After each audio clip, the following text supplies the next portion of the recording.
Você estava certo, totalmente certo. Mas isso não te salvou da solidão, nem da vergonha, nem dos risos. Você construiu uma arca em terra seca, enquanto o mundo te apontava o dedo.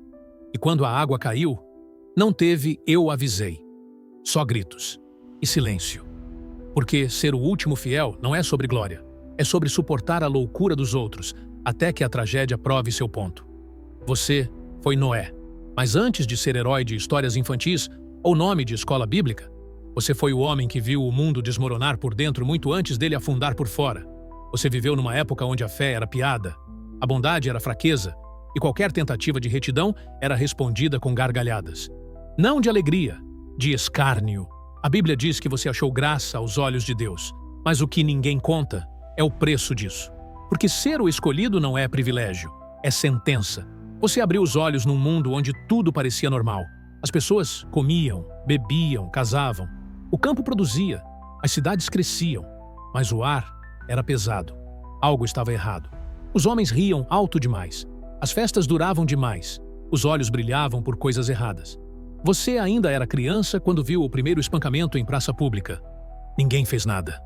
Você aprendeu a ficar quieto, a baixar os olhos, a guardar perguntas, porque a verdade era um risco e a bondade, um perigo. Um dia, no meio do silêncio, a voz veio. Não gritou, não brilhou, não explodiu trovões. Apenas falou. E você soube que era real. E soube que era com você. A terra seria lavada, não por justiça humana, mas por juízo divino. Tudo seria recomeçado. Mas antes, tudo seria destruído. Você contou. Para sua esposa, para seus filhos, para os vizinhos. Ninguém acreditou. Eles riram. Água do céu? Você está bem, Noé? Você estava.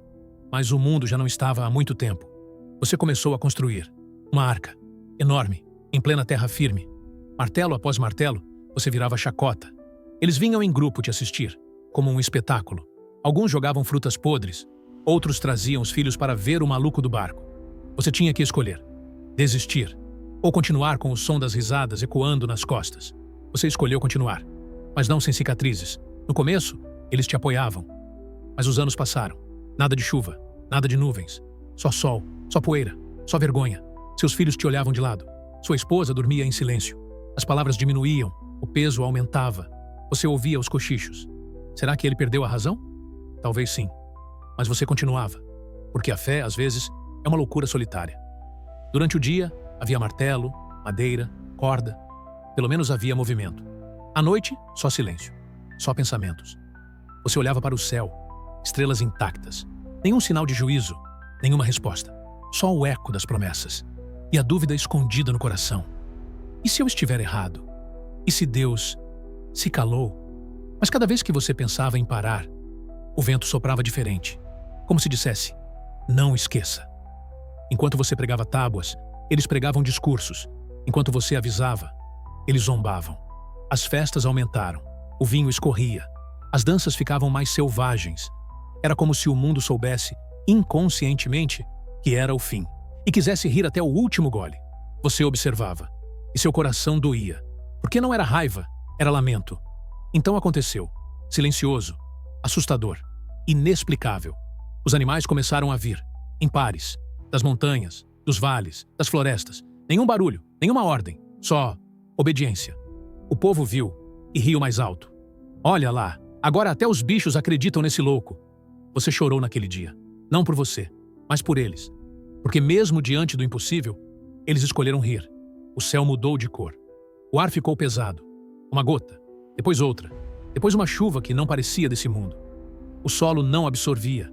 As casas não protegiam. A água entrava pelas rachaduras, pelos telhados, pelos corações. Eles correram para a arca, bateram, gritaram, imploraram, mas a porta já estava fechada. E você ouviu tudo, de dentro, e chorou. Porque a justiça tem som de desespero quando chega tarde demais. A arca flutuava. Tudo o que você conhecia, submerso. As cidades, os campos, as vozes, silêncio. Você sobreviveu, mas isso não te fez feliz. Não te fez vitorioso, te fez solitário. Uma alma salva, num mundo morto. E mesmo com a promessa do arco-íris, algo dentro de você nunca mais sorriu como antes. Você foi o último fiel, o último a acreditar. o último a construir, o último a alertar, e o primeiro a ouvir o choro do mundo afogando. Ser fiel nunca foi sobre recompensa, foi sobre dor, sobre carregar uma verdade que ninguém quer, sobre construir em silêncio, enquanto o mundo dança em cima da própria destruição. E no fim, tudo o que você queria era que eles tivessem acreditado. Só alguém. Mas não teve. E a água levou tudo, menos sua memória. Porque às vezes, ser certo é a pior condenação de todas.